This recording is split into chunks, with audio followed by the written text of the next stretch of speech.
Ustaz, aneh melihatnya sekarang, Ustaz. Apa ya? Kita melihat ada beberapa ustadz yang ya terkenal lah di Indonesia ini, Ustaz.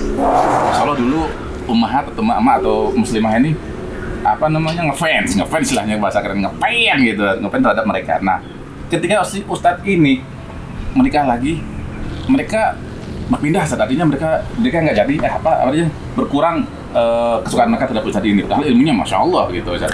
Menikah lagi maksudnya apa? Si ustadz nikah lagi. Maksudnya istrinya udah meninggal terus nikah lagi? Ziyadah, Ustaz. Nambah. Oh, poligami gitu, Ustaz. poligami. Ta'adud gitu, Ustaz. Terang-terangan aja. Iya. Nah, kemudian Cik Umar ini pindah kesukaan sama ustadz yang lain. Ketika ustadz yang disukain ini nikah lagi, pindah lagi, Ustaz. Kayak yang ustadz sebelumnya? Betul. Pindah lagi ke ustadz ini, Ustaz. Ketika ditahu ini juga sudah nikah lagi, pindah lagi, Ustaz. Ini gimana, Ustaz? Ngaji kok kayak gini gitu loh, Ustaz. Nanti kalau ustadznya pada nikah lagi semua gimana? Ngaji ke siapa? Iya, Ustaz. Kalau misalnya antum nikah lagi, mungkin mereka nggak bakalan ini, Ustaz. La ilaha illallah. Inilah, ini perlu diperbaikin. Perbaiki niat, Ustaz, ya? Iya. Belajar ke ustadz yang dia senengin. Karena apa? Kalau memang ambil ilmunya. Ya. Kalau niatnya nggak bener, ya. Niat belajar sama ustadz, kenapa? Seneng ustadznya belum poligami, saya ngambil ilmu dari dia. Iya. Ini nggak bener niatnya. Ya. Nanti kalau saya ngambil dia, ustadznya sudah nambah istri lagi, saya mau keluar dari dia. Perlu lurusin niat tuh. Innamal a'malu binniyat. Dan ingat, ustadz itu bukan artis. Pokoknya ustadz siapapun punya ilmu, ya Alkitab wa sunnah bifahmi salafil ummah, ambil dia. Mau tenar, nggak tenar, viral, nggak viral, ambil. Ya, mau istri satu, istri dua, ambil. Oh, bahaya banget tuh kayak gitu itu. Itu penyakit hati yang harus diobatin. Nggak bener itu. Pak Ibrahim gimana, nemuin nggak kasus kayak gitu? Ada kan? Mama gitu. Realitas kan? Banyak, bahkan Anda dengar di daerah Jakarta, para asatidzah, Masya Allah, yang dulunya yang hadir kajian 3.000, turun sampai 1.500. Setelah kejadian kayak gini. Setelah beliau nikah lagi gitu? Iya, nggak bener nih. Perlu dikoreksi nih. Ya, hati perlu dilurusin lah. Sampai Syekh bin Baz mengingatkan dengan keras. Ya, satu syariat Islam aja ditolak, nggak diimani, termasuk syariat poligami, ini bisa mengancam keimanan dia. Ya, satu syariat aja nggak diimani, namanya nggak diimani, bahkan bisa keluar dari millah.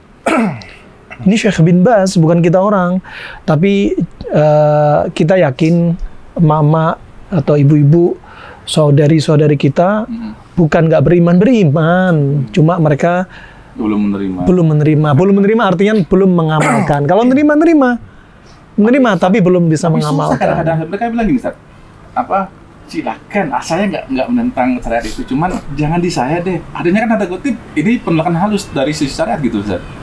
Saya, iya. Tapi ya sih, yang lain boleh lah, tapi jangan saya nggak menentang kayak gitu. Anak nggak ikut-ikut dulu dah. Nanti khawatir mama pada datang, kita pulang dari touring. Nih, kamu mau poligami nih. Aku urus nih. Mana nih aku urus? Ada pisau lagi ya. Kita materinya timun dipotong-potong. Salam buat istri. Iya. Biar bisa menerima. Kalau menurut Ana sih, kalau minta saran sama ustadz-ustadz yang sudah mengaplikasinya, dan aslinya untuk menjadi praktisi nggak harus ustadz. Yang penting sudah punya ilmu, itu penting ilmu sebelum masuk mengamalkan syariat ini, ya harus ada ilmunya. Kalau nggak poligami akan tercoreng. Ada yang bilang, oh itu buktinya nggak adil, ya karena dia sudah mencoreng. Kalau didapatkan manfaatnya, tahu hikmahnya yang dipetik, egois dihilangkan, hikmah didapat, Masya Allah, wallah indah. Ada yang unik, Ustaz.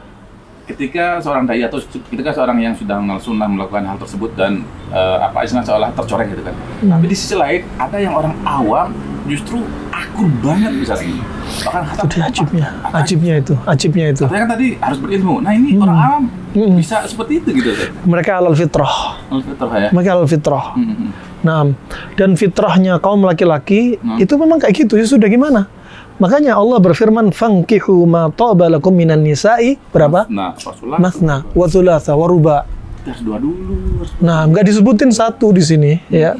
Artinya gimana yang namanya fitrah? Kalau laki-laki ngobrol kayak gini, perempuan jangan gelisah. Memang fitrah laki-laki. Sampai Nabi berkata apa? Ahabbu ilayya dunyakum at-thib wan nisa. Yang paling kucinta dari dunia kalian adalah apa? Wewangian dan wanita. Itu fitrah. Fitrah. Subhanallah. Kebalikannya fitrah wanita, harta aja. Kayak Wanita itu kalau dikasih harta, dia tenang. Tapi kalau laki-laki nggak dikasih ranjang, dia nggak tenang. iya. Maka ini yang berbeda. Makanya kalau istilahnya kaum wanita kalau kira-kira nggak mau dipoligami, ya ambil sebab-sebab gimana biar istri itu puas dengan layanan Anda. Kadang laki-laki itu ya ngambil sikap untuk berani poligami, kadang tanpa izin dengan istri karena ada sebab. Sebabnya apa? Diranjang nggak puas. Kadang sebagian wanita bilang, memangnya nikah itu hanya urusan ranjang. Masih banyak urusan lain. Ini kebutuhan pokok kaum laki-laki. Kebutuhan pokok kaum wanita, dapat emas, sudah, alhamdulillah. Ya, nafkah-nafkah kayak gini, cukupin tuh, memang fitrah. Ya. Tapi laki-laki urusan ranjang. Ya. Oleh karena itu, perhatiin kalau memang Anda sayang dan nggak pingin suami nambah lagi, ya sudah ambil sebab.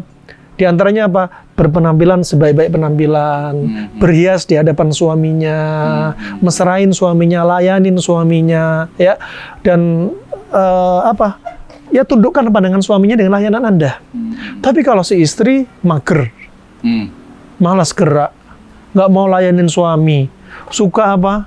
Kata-katanya keras sama suami. Suami masuk rumah langsung dibikin hatinya kecil dan sakit dengan ucapannya. Ya, sudah di luar banyak fitnah, ingin pandangan ditundukkan di hadapan istrinya dengan layanannya, nggak bisa. Udah numpuk fitnah, numpuk di rumah juga nggak terampiaskan. Akhirnya apa? Akan cari ranjang lain. Syukur kalau ranjangnya halal. Kalau ranjangnya haram. Nah itu dia, Ustaz. Jadi makanya kalau sudah kayak gini kondisinya, wajib hukumnya bagi suami. Karena hukumnya bisa beda-beda ya. Bisa jadi saatnya wajib, ada kalanya sunnah, ada kalanya haram, ada kalanya makruh, ada kalanya mubah. Tergantung kondisi, bagaimana si suami. Itu penting. Ya harus diperhatikan. Kenapa? Karena kita selamat, bahkan itu penting diri kita selamat dari zina, itu pokoknya kita. Kita misalkan nggak dilayani, nggak dipuasin dan lain sebagainya, sehingga apa? Naudzubillah mata jelalatan, tangan jelalatan, buka HP website, naudzubillah. Kemudian dibenarkan dengan kemaluan, nasallallahu afiyah. Ya, naudzubillah min dzalik. Wah ini menjerumuskan diri dalam perkara dosa besar zina. Ya, mending menyelamatkan diri dari zina dengan satu yang halal. Maka jangan cela mereka. Nah, maka perlu diluruskan mindset. Tapi itu tadi, untuk menjalankan satu syariat ini harus banyak pertimbangan. Gak bermudah-mudahan. Ada syaratnya, ya kan? Kemudian jangan sampai dicoreng cara seperti ini. Kalau memang kira-kira nggak mampu berbuat adil, kira-kira nggak bisa berbuat adil, jangan nikah dulu. Kenapa? Coba bayangin dibangkitkan dia yang kiamat dalam keadaan miring sebelah. Nanti, si Fulan kok miring sebelah? Oh kamu nikah siri dulu ya di dunia. Ketahuan deh kamu nggak adil kamu, kan? Yang mau kiamat ketahuan. Nikah siri udah masuk kakak loh, Ustaz. Iya. Yang penting adil aja. Nah, tapi itu tadi, biar syariat poligami nggak tercoreng, datangi syariatnya, datangin ilmunya, datangin syarat-syaratnya. Itu penting. Nah, barakallahu fikum. Pak Sarip, mana ada nanya Pak Sarip? Cukup. Kalau beliau sih senior, kita yang perlu belajar sama beliau. Udah sungkem dah. Iya. Tapi ada satu permasalahan lagi, Ustaz. Ini yang penting juga, kita melihat banyak berita ditampilkan istrinya, masya Allah cantiknya luar biasa gitu, Ustaz. Tapi cem-cemannya ini, wajahnya biasa-biasa aja. Berarti kan ada sesuatu yang dia nggak dapatkan di istrinya, dan dia dapatkan di cem-cemannya ini. Cem-ceman itu apa? Rendeman baju. Bukan istrinya ya, yang selingkuhan. Oh, pelakor nih. Nah, iya kayak gitu. Iya. Istrinya, masya Allah kita lihat di media-media tuh luar biasa. Ini justru jelek banget, artinya berarti ada sesuatu yang nggak dia dapatkan di istrinya. Nah, makanya ini perlu ini kayaknya saja. Istri iya perlu dikoreksi. Dikoreksi. Ya, rumah tangga walaupun seperti telur di ujung tanduk masih bisa diselamatin. Perlu ditandukkan. Iya, perlu diselamatin. Cari sebabnya. Masalah rumah tangga di antaranya sampai pecah, kenapa? Karena sedikitnya komunikasi di antara mereka. Nggak pernah ngomong. Ya, laki-laki itu ngomong, ya, gitu katanya Ustaz Subhan gitu kan.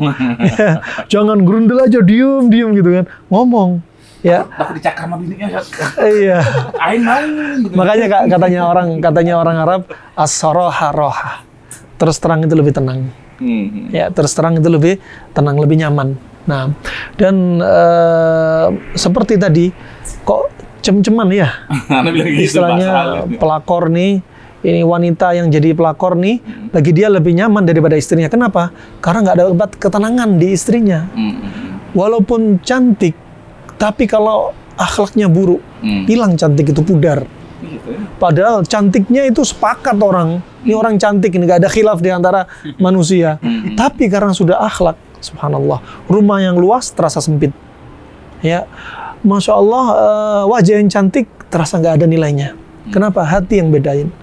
Nah, dan sekali lagi untuk poligami sebenarnya masalah sensitif banget. Istri-istri kita pasti ngomong kalau udah ini di-share pasti udah rame dah. Mamanya kamu mau gitu kan? Mamanya kamu mau juga gitu kan? Nah, pertama kita harus tahu syarat-syaratnya loh ya. Biar syariat ini nggak dizalimi. Ya, syarat-syaratnya diantaranya yang pertama adil. Adil itu penting. Ya, adil harus didatangi apa? Syarat-syaratnya. Ya, syarat-syarat poligami. Fa'adil di sini yang dimaksudkan adil di sini yaitu adilnya bukan adil hati. Itu yang jadi momok ketakutan para kaum istri. Nanti kalau kamu poligami, kamu nggak bisa adil. Sudah nunduk gitu duluan. Adil yang dimaksudkan bukan adil hati. Karena adil hati itu mustahil. Kenapa? Makanya Nabi SAW telah bersabda dari hadits Abdullah bin Amr bin Al-As riwayat Imam Muslim. Kata Nabi apa? Inna quluba bani Adam kulluha baina isbi'aini min asabi'ir rahman. Sesungguhnya semua hati anak Adam, ya, semuanya itu apa? Antara jari jemari dari jemari apa? Dua jemari dari jemari Ar-Rahman, dari jemari-jemari Ar-Rahman. Ya. Fa kaqalbi wahidin yusarrifuhu atau yusarrifuhu haitsu yasha. Allah akan bola-balik kapan Allah berkehendak. Yang namanya hati kadang adil kadang enggak, ya kan, dibola-balikkan sama Allah Subhanahu wa taala. Maka enggak jamin. Rasulullah dari 9 istri, Rasulullah hatinya condong kepada siapa coba? Aisyah. Rasulullah condong hatinya kepada Aisyah. Tapi subhanallah ajib, walaupun Rasulullah, ya, dan Rasulullah poligami itu setelah siapa meninggal? Khadijah, istri pertamanya meninggal. Dan Rasulullah setelah menikah 9 istrinya, tetap Rasulullah menyebut kebaikan-kebaikan Khadijah. Tetap dia sayang sama istri pertamanya. Jangan sampai jadi syubhat, dalil, aku nggak mau dipoligami mas. Aku mau dipoligami kalau aku sudah meninggal. Seperti Rasulullah. Nunggu tua. Iya. Wah, memangnya tahu kan umur itu, nggak tahu kita orang kan. Wah, ini nggak bisa jadi dalil. Nunggu Khadijah meninggal, silahkan nikah 4 istri itu kita orangnya. Tapi di sini keadilan itu di mabitnya kan, Ustaz? Bukan di ini ya? Adil yang dimaksudkan di sini bukan adil hati. Ya, karena itu susah. Bahkan mustahil kata para ulama. Nabi saja. Nggak bisa juga. Iya, Nabi saja condong kepada Aisyah. Ya, adil yang dimaksudkan dalam 4 hal. Ya, sebagaimana disebutkan Syekh Ibnu Utsaimin, juga Syekh Muhammad Al-Wasabi, ya, rahimahumullah, ya. Di antaranya adil di sini dalam perkara apa? Urusan pakaian. Adil dalam perkara di antaranya apa? Nafkah. Nafkah itu adil nggak harus sama. Keliru. Istri pertama sama istri kedua. Istri kedua nuntut saya harus sama haknya nafkah sama istri pertama. Ya beda dong. Tetap ini ditakutkan kaum wanita. Dipikir adil harus sama, nanti jatah istri pertama berkurang. Disamain sama istri kedua. Enggak. Istri pertama lebih. Anaknya istri pertama berapa? Lebih banyak. Ya, beda sama istri kedua. Nggak bisa dituntut untuk disamakan. Ini yang sering terjadi malapetaka di sini. Masalah pakaian, masalah nafkah, masalah al-mabit, masalah tidur juga penting. Makanya resikonya kalau orang nikah diem-diem nih, banyak nggak didapat. Kasihan, banyak nggak keadilan, banyak nggak didapat kalau di sini. Coba diem-diem biasanya pendapatan sebulan sekian juta rupiah. Istrinya tanya, Mos, kok bulan ini kurang? Kemana yang sisanya? Nah kan, sembunyi-sembunyi. Ternyata udah dikasihkan sama pos 2. Ya. Mas kok enak terus mas? Ya, itu kan. Makanya kalau terang-terangan, udah kita bisa sesempurna mungkin.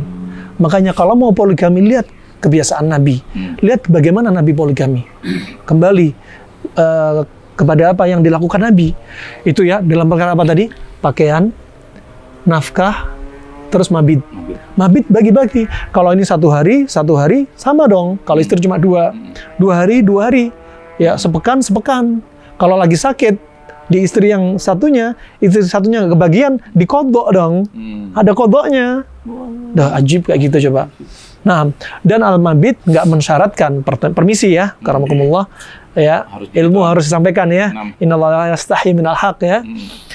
Kalau misalkan di pos pertama minta jatah semalam, permisi, hubungan intim 2 kali. Yang pos kedua tanya, pos pertama tadi berapa kali kamu? Aku harus sama, saya harus sama. Enggak lazim kayak gitu. Mabid di sini yang dimaukan adalah udah istirahat di rumahnya, kumpul di rumahnya, nggak harus dituntut sekian kali, sama-sama sekian kali. Ya. Kemudian juga yang perlu diperhatikan dari syarat yang berikutnya, ya. Tadi apa tadi kalau adil dalam perkara apa? Pakaian, harta, nafkah ya nih, mabit sama tempat tinggal. Ini 4 hal nih.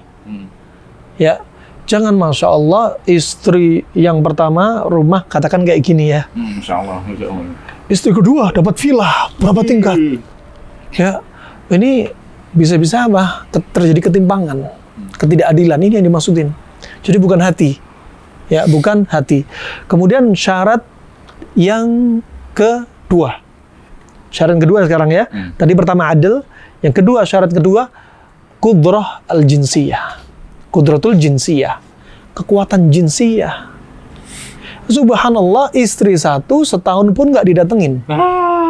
Atau subhanallah, istri 1 seringnya permisi akramakumullah letoy. Iya. Kemudian subhanallah banyak kecewanya. Nggak usah ngayal lah nambah istri. Ya, 1 didolimin, mau dolimin wanita yang lain. Siapa tahu dengan nambah gitu semangat tambah lagi Ustaz, gitu. Gitu. Yang penting lihat dari bungkuk lagi gini lihat kudrah jinsiyah. Alhasil dia punya kekuatan. Seperti orang kencing manis. Orang kencing manis rata-rata apa? Kolesterol. Impotensi kan? Oh, kencing manis. Obatin dulu dong kencing manisnya. Kalau mau nambah.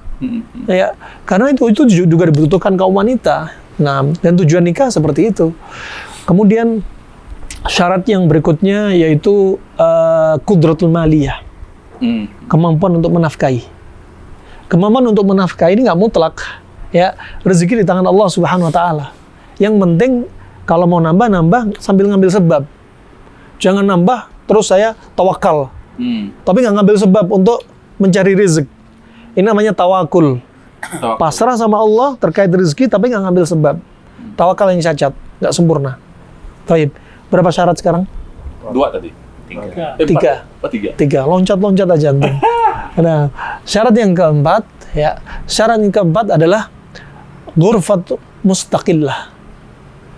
Yaitu tempat tinggal yang terpisah. Ini yang paling sempurna. Rasulullah, kalau antum lihat miniatur ketika umrah, ya, itu Rasulullah punya 9 kamar. Ingat, bukan rumah perfect. Kalau rumah, Masya Allah, lengkap, berapa tingkat, ya yang poligami hanya orang kaya-kaya doang dong. Nah, Rasulullah SAW sampai bayangin 2 bulan nggak keluar asapnya dapurnya. Itu poligami coba. Nah, ini tawakal, ngambil sebab juga penting. Wah, Rasulullah, kamarnya, sampai Rasulullah dijuluki apa? Ashabul Hujurat. Yang punya kamar-kamar banyak. Berapa? 9 kamar. Dan itu berjajaran, coba ajib. Sebelahan. 9 kamar. Jadi makanya istri lebih dari 1, provinsi ini 1, provinsi ini 1, gimana cara itu dia. Yang ajibnya kalau misal di Jawa 1, Kalimantan 1, Sumatera 1, Irian Jaya 1, nanti khawatir nggak adil. Makanya yang paling enak berdekatan kalau pengen sempurna ya. Dan Rasulullah gitu.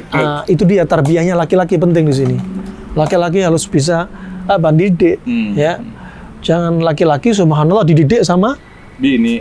bini-bininya 4 semua didik suaminya, subhanallah. Subhanallah, sampai Rasulullah semalam bisa mendatangi 9 istrinya. Wow. Kan berdekatan. Berapa kali? Nah, kadang sekali mandi, kadang setiap hubungan intim mandi. 9 kali mandi. Itu Rasulullah. Nabi Sulaiman semalam bisa mendatangi istrinya 100 istri. Nah, Langsung ini saya. ini perlu diambil hikmahnya, ya kan? Kemudian syarat yang berikutnya sadr wasi', berdada lebar. Kita menghadapi satu istri, itu subhanallah, makanya laki-laki harus lebih banyak sabar daripada wanita. Banyak sabar. Laki-laki itu punya 10.000 suku kata. Wanita 20.000 suku kata. Lah haula. Laki-laki kalau sudah di luar, meeting, ngisi kajian, dakwah, ngobrol sama temennya, sudah habis 10.000 suku kata. Datang ke rumah, sudah, nggak usah banyak ngomong. Siap-siap untuk menerima 20.000 suku kata dari istrinya. Makanya harus lebih banyak sabar. Ya, kalau wanita banyak ngomong, udah nggak usah dilawan lah ya. Ini sabarnya. Makanya mereka diciptakan dari tulang rusuk yang bengkok. Makanya kita harus sabar menikmati istri kita dengan siap menerima bengkoknya tadi. Nah, idza aqamtaha kasartaha. Kalau Anda paksa yang bengkok dilurusin, akan patah. Patah itu adalah perceraian. Nah, itu yang pelajaran berikutnya. Apa barusan yang terakhir berarti? Sadr wasi'. Sadr wasi'. Berdada lebar. 1 kepala beda sama 2 kepala, 3 kepala, 4 kepala. Harus lebih banyak sabarnya lagi, Ustaz. Dada lebar. Ini sabar masih syarat yang ke-6. Sadr wasi' dada lebar. Artinya apa? Kalau mereka beda pendapat, harus legowo. Ya, harus murah hati, gampang memaafkan juga. Itu penting. Itu bekal. Kalau kira-kira antum belum punya bekal-bekal gini, belajar dulu aja. Berat, Ambil kalau saat itu berat. Makanya syariat poligami ini betul-betul berat banget. Kalau subhanallah syariat-syariat ini nggak didatengin dengan syarat-syaratnya, gampang sekali terjadi perceraian. Ada masalah dikit, udah kamu cerai aja, aku dapat yang baru. Syuf. Nah, makanya syarat yang ke-6 tadi sabar. Ya, sabar. Sebagaimana di khutbah Jumat ada syair orang Arab as-sabru kasmi murun madaqatuhu walakin awaqibuhu ahla minal asali. Ya Allah, ajib. Sabar itu seperti namanya, tanaman subur. Tanaman subur itu tanaman aloe veranya Arab, nggak kayak di Indonesia. Pahit banget. Tapi bisa untuk kencing manis, untuk tipes, juga untuk kencacingan, untuk kanker, ajib. Kalau kita makan herbal ini, kita sabar, tadi penyakit-penyakit tadi sembuh dengan izin Allah. Ya, ahla minal asali. Jadinya apa? Lebih manis daripada madu kalau kita mau sabar. Ya, maka dari butuh proses. Kadang pertama ada pertengkaran, percekcokan dan lain sebagainya. Akan ada saatnya ya kita jalan dengan tenang, ketemu. Seperti kita masuk madrasah pertama kali, kita cari teman. Adaptasi sama istri 1 dengan istri 2, ya perlu madrasah di situ sampai klik cocok. Kalau sudah, subhanallah, kita punya kado pernikahan nih. Kado pernikahan dari kayu yang sangat indah, ada gemboknya. Di dalamnya ada emas, ada sertifikat tanah, ada kunci mobil, ada harta yang begitu banyak. Kalau subhanallah, istri 1, istri 2 masih sering tengkar, berarti suami belum nemu kunci untuk membuka gemboknya dari perhiasan ini. Kalau sudah poligami jalan nyaman, berarti suami sudah mendapatkan kunci untuk membuka perhiasan yang sangat indah.